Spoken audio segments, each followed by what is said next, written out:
యేసు ప్రభువుని ఎంత చదివితే అంత మంచిది, గ్రంథంలో ఎంత నేర్చుకుంటే అంత మంచిది. చదివేది ఎందుకు? నేర్చుకోవడానికి. ఇప్పుడు రెండో ఎక్కని చెప్పమంటే మీ అందరూ కళ్ళు మూసుకొని చెప్పేస్తారు. రెండు రెళ్ళు, 2 3 2 4 2 5 2 6.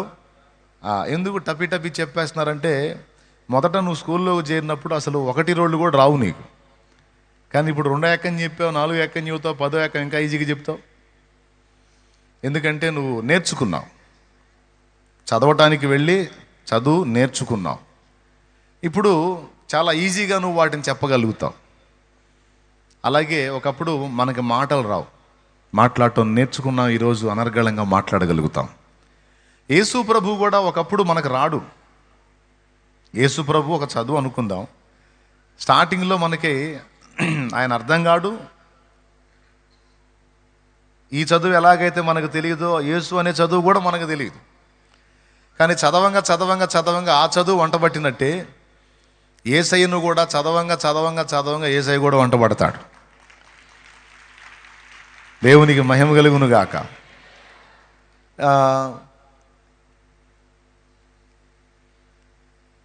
యేసయ్య ఒక చదువుగా మనకి వంటబట్టడమే కాదు, మన జీవితంలో ఆచరణాత్మకంగా కూడా యేసును అనుసరించడం అనేది మన లైఫ్లో స్టార్ట్ అయింది. ఒకప్పుడు మీలో చాలామంది యేసు ప్రభు బోధ తెలియదు, అసలు యేసు ప్రభువే తెలియదు, యేసు చెప్పిన మాటల్లో ఆయనను అనుసరించి బ్రతకటంలో కూడా తెలియదు, ఏం తెలియదు. కానీ దేవుని కృపను బట్టి ఈరోజు యేసు ప్రభువుని తెలుసుకున్నారు, ఆయన నమ్ముకున్నారు, ఆయన చదువుకుంటున్నారు. చాలా విషయాల్లో మార్పు వచ్చింది మీలో, చాలా విషయాల్లో చేంజ్ వచ్చింది. ఒకప్పుడు పూర్తిగా మీలో మీరే ఉన్నారు. ఎప్పుడైతే మీరు మారు మనసు పొంది ప్రభువును స్వీకరించారో అప్పటి నుంచి మీలోకి యేసయ్య ప్రవేశించాడు. కాబట్టి మీలో కొన్ని మార్పులు స్పష్టంగా మీకే అర్థమవుతున్నాయి. ఒకప్పుడు అసలు యేసు తెలియదు, యేసు నీ లైఫ్లో లేడు. కానీ ఈరోజు యేసు తెలుసు, యేసు నీ జీవితంలో ఉన్నాడు. ఒకప్పుడు ఆయన బోధే తెలియనప్పుడు అనుసరించడం అని ఎట్లా? కానీ ఈరోజు యేసు బోధ తెలుసు, అండ్ అది నీ జీవితంలో కూడా ప్రవేశించింది. అది చాలా వరకు నీలో నెరవేరుతుంది. ఒకప్పుడు అస్సలు పాటించని నువ్వు ఈరోజు చాలా వరకు బెటర్. ఎంతమంది ఒప్పుకుంటారు? కానీ నేనంటాను, అంతటితో తృప్తి చెందకూడదు. మనం ఇంకా ఇంకా ఇంకా 1వ క్లాసులో ఉన్నోడు 1లో ఆగకూడదు, 10థ్కి వెళ్ళాలి. 10థ్లో కూర్చున్నాడు 10థ్లో ఆగకూడదు, ఇంటరు డిగ్రీ అట్లా పై తరగతులకు వెళ్తూ ఉండాలి. అలాగే యేసునందు ఉన్న విద్య విషయంలో కూడా మనం 1 by 1 ఎక్కుతూ ఉండాలి.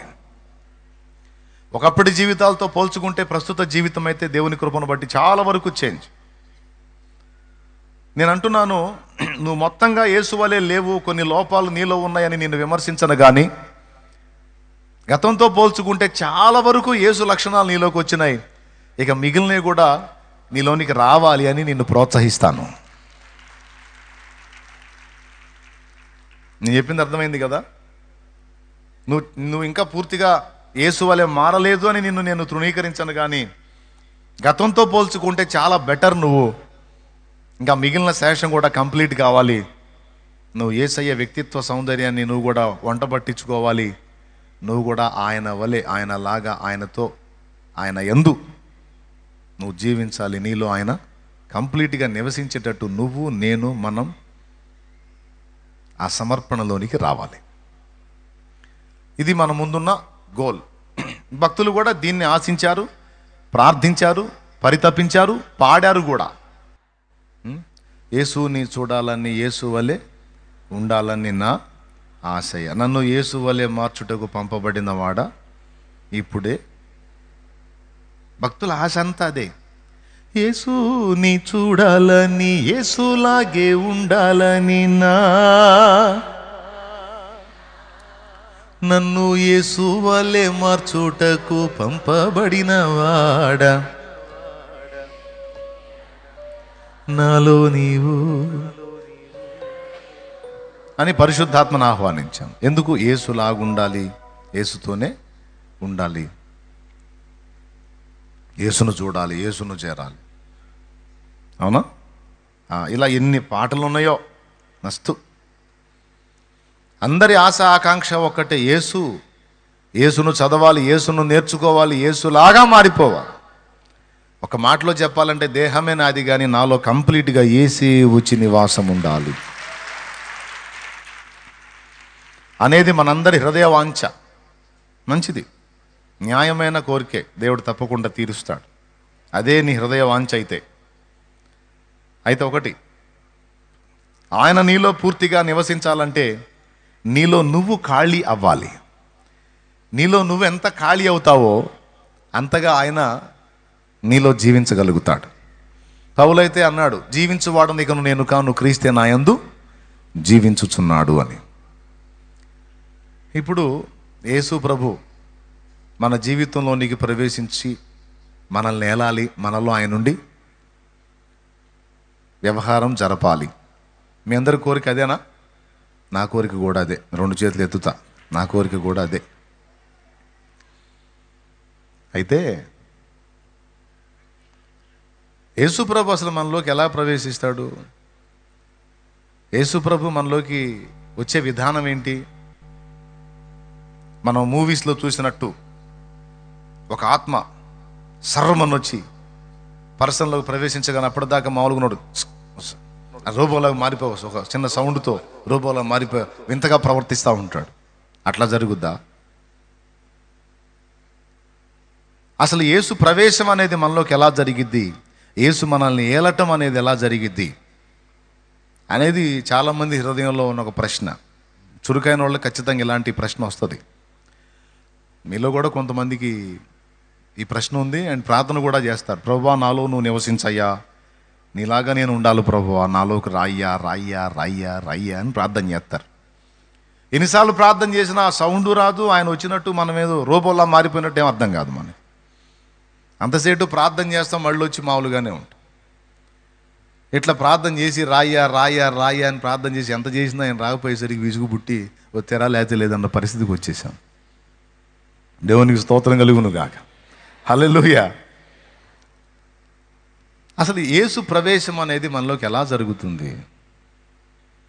ఆత్మ ఏలుబడి అనేది మన మీద ఎలా జరుగుతుంది అంటే, ఇప్పుడు మనం చెప్పుకున్న ప్రకారం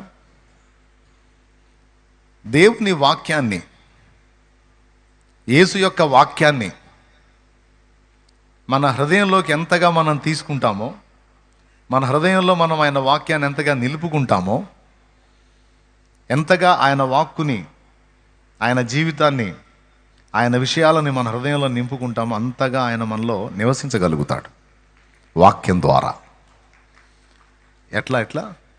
ఎలా నివసిస్తాడు? వాక్యము ద్వారా నివసిస్తాడు. పరిశుద్ధాత్మైనా సరే దేవుని వాక్యంతో మనం నింపబడకుండా ఆత్మ మన మీద నిలవలేడు. ఆత్మ మన మీద నిలవాలంటే లోపల వాక్యం ఉండాలి. లోపల వాక్యం లేకపోతే మన మీద ఆత్మ నిలవడు. ఇది గుర్తుపెట్టుకోండి. సౌలు అభిషిక్తుడే, కానీ లోపల దేవుని వాక్యానికి సరైన విలువివ్వల. పొందిన అభిషేకాన్ని పోగొట్టుకున్నాడు, పొందిన ఆత్మను పోగొట్టుకున్నాడు. ఇస్కరియోతు యూదా కూడా ఒక దశలో వెళ్ళి రోగుల్ని స్వస్థపరిచిన పరిచర్య చేసినోడే. మత్తయి సువార్త 10 మీరు చదివితే, మత్తయి సువార్త 10:1 మీరు చదివితే, అక్కడ రోగులను స్వస్థపరచుటకును, దయ్యములను వెళ్ళగొట్టుటకును, అపవిత్రాత్మల్ని వెళ్ళగొట్టడానికి యేసు 12 మందిని ఏర్పరచుకున్నాడు. ఆ 12 మందిలో ఇస్కరియోతు యూదా ఒకడు. యూదా కూడా మిగిలిన 11 మందితో 12వ వాడిగా వెళ్ళి ప్రకటించాడు. దయ్యములను వెళ్ళగొట్టడం, రోగుల్ని స్వస్థపరచడం అనే పరిచర్యలో తాను వాడబడ్డాడు. అంటే ఒక రకంగా చెప్పాలంటే మిగిలిన అపోస్తలులతో పాటు ఈక్వల్గా తను కూడా దేవుని శక్తి పొందుకున్నవాడే. కానీ తర్వాత ఏమైంది? అది పోగొట్టుకున్నాడు. ఎందుకు పోగొట్టుకున్నాడంటే యేసుతో ఉన్నాడు, యేసును చూస్తూ ఉన్నాడు, యేసుతో నివాసం ఉంటూ ఉన్నాడు, కానీ యేసు మాటకు తన హృదయంలో స్థానము లేదు. గనుక తను కలిగి ఉన్నటువంటి అధికారాన్ని అపోస్తల కార్యం 1లో అంటాడు ఉద్యోగము అని. దేవుడు అనుగ్రహించినటువంటి జాబ్, అపోస్తలత్వం అనే ఉద్యోగాన్ని కూడా తను కోల్పోయి చివరికి భ్రష్టుడై ఒక దారుణమైన పరిస్థితిలో అతను ముగించబడ్డాడు. వీళ్ళందరూ ఒకప్పుడు దేవుని శక్తి పొందుకున్న వాళ్ళే, కానీ ఎందుకని వారి మీద ఆ శక్తి నిలవలేదు అంటే లోపల దేవుని వాక్యములో లోపల వాక్యము వాళ్ళ హృదయంలో నిలవలేదు. దావీదు కూడా అభిషిక్తుడే. దావీదుకు ప్లస్ ఏంటంటే లోపల వాక్యం నిలబెట్టుకున్నాడు, పైన అభిషేకం స్థిరపడింది. పైన అభిషేకం స్థిరపడాలి, ఆత్మ నిలిచి ఉండాలంటే లోపల వాక్యం ఉండాలి. యేసు మనల్ని ఏలాలంటే, యేసు మనలోనికి ప్రవేశించాలంటే వాక్య రూపంలో వాక్యం ద్వారానే ప్రవేశిస్తాడు. ఎంతమందికి అర్థమైంది? ఎలా ప్రవేశిస్తాడు? మనం సినిమాల్లో చూసినట్టు ఏదో ఒక ఆత్మ అలాగొచ్చేసి జ్వరబడిపోయి వెంటనే అప్పటి నుంచి మన రోబోల్లా మారిపోయేది ఏమి ఉండదు. ఒక్కొక్క విషయానికి నీ హృదయంలో దేవుని వాక్యానికి ఎంత విలువిచ్చి స్వీకరిస్తూ ఉంటావో అంతగా ఆయన ఏలుబడి నీ మీద జరిగిద్ది. ఆయన వశంలోకి నువ్వు వెళ్తావు, ఆయన నీకు అందుబాటులోకి వస్తాడు. ఇదంతా జరగాలి అంటే ఆయన వాక్యం నువ్వు గైకొనాలంటే ముందు చదవాలి లేదా వినాలి. విన్నదాన్ని హృదయంలోకి తీసుకోవాలి. గుండెల్లో వాక్యం నిలుపుకున్నవాడు అంతరంగంలో యేసును నిలుపుకున్నవాడే. ఏదో అందరూ చెప్పండి. హృదయములో వాక్యము నింపుకున్నవాడు అంతరంగంలో యేసును కలిగి ఉన్నవాడే. అంతరంగములో వాక్యానికి స్థానం ఇవ్వని వాడు యేసు పక్కనున్నా సరే వాడు యేసును కలిగి లేనివాడు. యేసుకు దూరంలో ఉన్నా మనం, యేసు వాక్యం మన హృదయంలో నివసిస్తే మనతో యేసు ఉన్నట్టే. ఎందుకంటే వాక్య రూపంలోనే మనలోకి ప్రవేశిస్తాడు. విశ్వాసానికి కర్త, దాన్ని కొనసాగించువాడైన యేసు అని రాయబడి ఉంది బైబిల్లో. అవునా?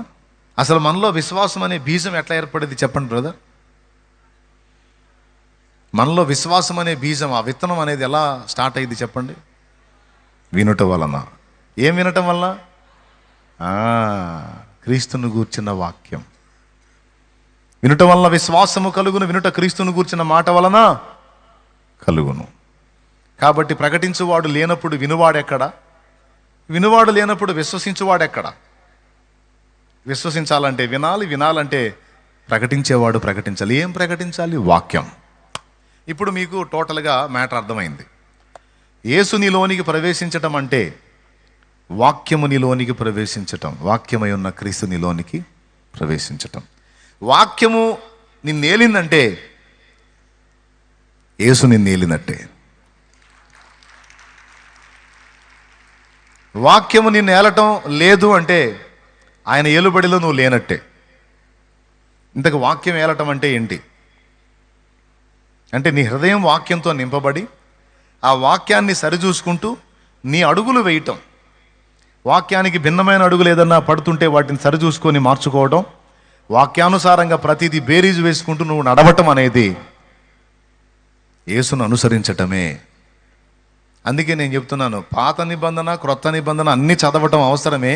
అన్ని చదువుల కంటే నంబర్ 1లో ముందు యేసును చదవండి అని చెప్తున్నాను.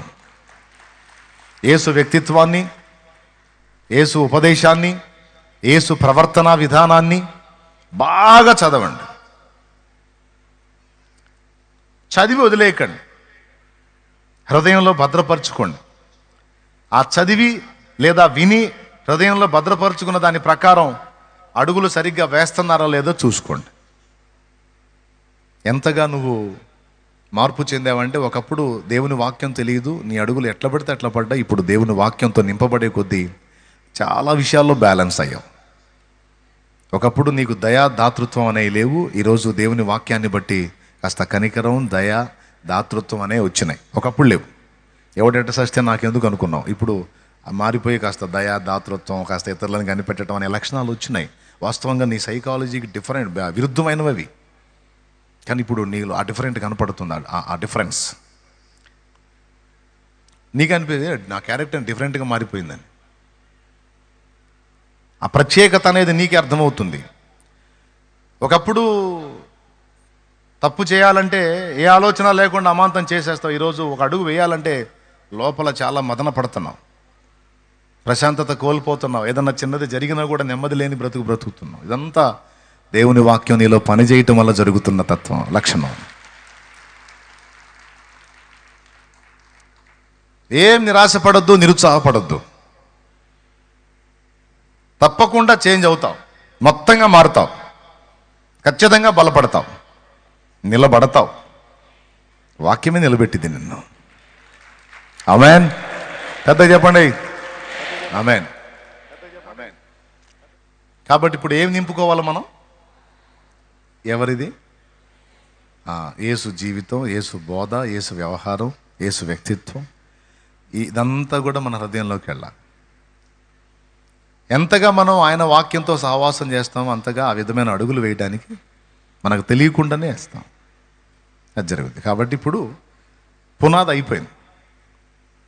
ఇప్పుడు నేను చెప్పబోయే అంశానికి ఉపోద్ఘాతం మాట్లాడాను. ఇప్పుడు పాయింట్ దగ్గరికి వద్దాం. మనకెవరు మాదిరి అన్నాను? మనం నేర్చుకోవాల్సిన సబ్జెక్ట్ ఎవరు? మన అద్భుతమైన పాఠం ఎవరు? ఆయన అసలు ఎప్పుడెప్పుడు ఏమేం చేశాడో, ఆయన ఎక్కడెక్కడ ఎలాంటి అడుగులు వేశాడో అవన్నీ మనం తీసుకోవాలి కదా. చేపలు పట్టుకునే వాళ్ళని పిలిచింది ఆయనే. నన్ను వెంబడించండి, మిమ్మల్ని మనుషులను పట్టు జాలర్లుగా చేస్తానని పిలిచి తనను వెంబడించమని, తనతో కూడా ఉండమని ఆహ్వానించాడు. బోధకుడా, నీవెక్కడ కాపురం ఉన్నావు అంటే వచ్చి చూడుడి అన్నాడు. అంటే రండి రండి రండి అని అందరినీ తన యొద్దకు పిలుచుకున్న ప్రభువే ఒక దశలో మీరు వెళ్ళండి అని బలవంతం చేశాడంట. ఇది ఇప్పుడు మన పాఠం, ధ్యానాంశం. బలవంతంగా పంపేయటం ఏంటి అంటే, ఎనీ టైం తనని వెంటాడుతున్నటువంటి శిష్యుల్ని, తానే తన వెంట నడవమని పిలిచిన శిష్యుల్ని ఒక దశలో మీరు వెళ్ళండి అని బలవంతంగా పంపేశాడు. బలవంతంగా పంపేసి ఏం చేశాడంటే ప్రార్థించుటకు కొండ ఎక్కాడంట. ఇక్కడ మనం గమనించాల్సిన విషయం ఏంటంటే, ఈ బలవంతముగా పంపివేయటం, బలవంతంగా కొన్నిటిని తెంచుకోవటం, బలవంతంగా కొన్నిటిని విసర్జించటం అనే మాట మీద మనం దృష్టి పెడదాం. మత్తయి సువార్తలో అంటాడు, బాప్తిస్మమిచ్చు యోహాను దినములు మొదలుకొని నేటి వరకు పరలోక రాజ్యము బలాత్కారముగా పట్టబడుచున్నది అంటాడు. బలాత్కారులే దాన్ని ఆక్రమించుకొనుచున్నారు అంటాడు. పరలోక రాజ్యం దేవుడి రాజ్యం. దేవుడి రాజ్యం బలాత్కారులు పట్టుకోవటం ఏంటి? దేవునికి మించిన బలవంతుడు ఎవడున్నాడు? దేవునికి మించిన శక్తివంతుడు ఎవడున్నాడు? మరి పరలోక రాజ్యం బలాత్కారుల చేత పట్టబడుచున్నది, బలాత్కారులు దాన్ని ఆక్రమించుకొనుచున్నారన్నమాట యేసుప్రభు ఎందుకు వాడాడు? మత్తయి సువార్తలో మాట ఉంటుంది, చూస్తారా? మత్తయి సువార్త చెప్తా. బాప్తిస్మం ఇచ్చి యోహాను ఉదంతం మాట్లాడినప్పుడు అరణ్యముల మీద ఏమైనా చూడ వెళ్ళితిరి అని 11వ అధ్యాయం చూడండి నాన్న. మత్తయి సువార్త 11వ అధ్యాయము 12వ వచనం చదవండి నాన్న. బాప్తిస్మమిచ్చు యోహాను దినములు మొదలుకొని ఇప్పటి వరకు పరలోక రాజ్యము బలాత్కారముగా పట్టబడుచున్నది, బలాత్కారులు దానిని ఆక్రమించుకొనుచున్నారు. దేవునికి స్తోత్రం కలుగును గాక. నేను ఈ వచనం గురించి వివరిస్తాలే కానీ, ఇందాక నేను అన్నాను యేసు మన చదువు అన్నాను, యేసే మన విద్య అన్నాను, యేసునే మనం నేర్చుకోవాల్సింది, యేసుకు మించిన చదువు లేదు అన్నాను. యేసు అనే ఈ చదువు ఎంత శ్రేష్టమైందంటే, ఇప్పుడు మీలో చాలామంది మామూలు చదవర్లు లేరు. ఇక్కడ వ్యవహారం అంతా తిరకాసు అయిపోయింది. ఇక్కడ మీకు బోధించే నేనేమో మీ చదువుతో పోల్చుకుంటే నా చదువు చాలా తక్కువ, నా చదువుతో పోల్చుకుంటే మీ చదువు చాలా ఎక్కువ. అప్పుడు అటు కూర్చోవాల్సింది ఎవరు, ఇటు మాట్లాడాల్సింది ఎవరు? ఒక్కసారి మీరు నాకు సమాధానం చెప్పండి. నా చదువు అంతా ఒక 10th లోపు అండి అనుకుందాం, ఒక 10th లోపు. మీలో డిగ్రీలు చదివిన వాళ్ళు ఉన్నారు, పెద్ద పెద్ద చదువులు చదివిన వాళ్ళు ఉన్నారు, పిహెచ్డీలు చేసిన వాళ్ళు ఉన్నారు, ప్రొఫెసర్స్ ఉన్నారు, అలాగే మీరు కూడా టీచర్స్ ఉన్నారు, లెక్చరర్స్ ఉన్నారు. శ్యామ్ పాస్ గారు లెక్చరర్, ఆయన తెలుసా మీకు? ఉన్నాడా ఇక్కడ? ఎక్కడ? ఏ కాలేజీలో? నరసరావుపేట ఇంజనీరింగ్ కాలేజీలో అసిస్టెంట్ ప్రొఫెసర్ అంట. యేసు రక్తమే జయం. హల్లెలూయా. ఇప్పుడు ఇదేదో నాకు అర్థం కావట్లేదు. 8th క్లాస్ వాడు వీడు. ఆయన ఏంది అసలు? మీ సంగతి ఏంది? అదే తేడా. మీరు లోకంలో చదువు చదివారు. ఆ చదువు లోకంలో మీ మనుగడ సాగటానికి మాత్రమే ఉపయోగపడిద్ది. నేను యేసును చదువుకున్నాను.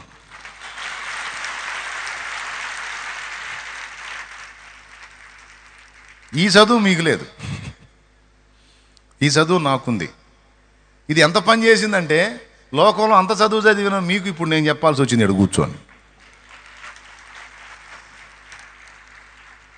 దేవునికి స్తోత్రం కలుగును గాక. పెద్దగా చెప్పండి. మీలో చాలామంది మంచి చదువుకున్న వాళ్ళు ఉన్నారు, కానీ ఆ చదువు యేసు చదువుతో సాటి కాదు. ఇట్లా ఇది ఎలా జరిగింది? ఇది అంటే ఒక అల్పుడైన వాడు, ఒక సామాన్యుడు, ఒక బలహీనుడు, అల్పజ్ఞుడైన వాడు ఈరోజు మీరందరూ ఘనపరిచి గౌరవించి దేవుని తర్వాత, తల్లిదండ్రుల తర్వాత అంతటి స్థానాన్ని ఇచ్చి రెస్పెక్ట్ చేసేటువంటి ఒక ఆత్మీయ నాయకుని స్థానము, ఆ మెట్టుకు నన్ను చేర్చింది యేసు అనే చదువు.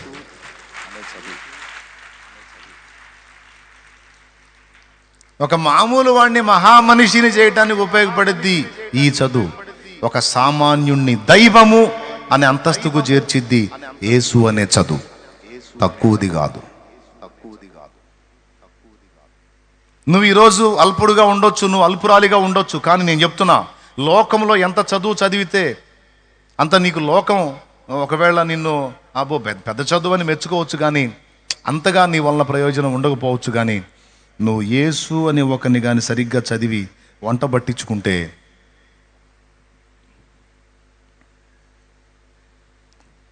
ఖచ్చితంగా లోకం నిన్ను ఆశ్రయించిద్ది.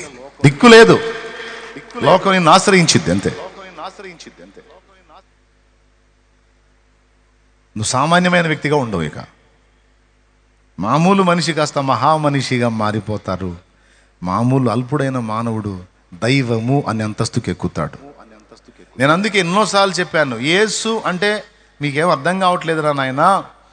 ఒక బలహీనుడైన మానవుడిని దైవము అనే అంతస్తుకు చేర్చగలిగే దమ్మున్నోడు, ఆ క్యారెక్టర్ ఉన్నోడు, ఆ వ్యక్తిత్వం ఉన్నోడు, అలాంటి మాదిరి ఇవ్వగలిగిన ఒకే ఒక్కడు ప్రభు అయిన యేసుక్రీస్తు.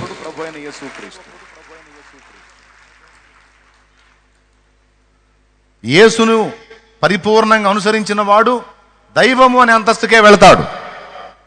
ఇక మిగిలిన వాళ్ళలో ఎవరిని ఫాలో అయినా మానవుడు ఇంకా అధోమానవుడిగా అయిపోతాడు. ఇంకా మిగిలిన వాళ్ళలో ఎవరిని ఫాలో అయినా మానవుడు దానవుడిగా మారిపోతాడు.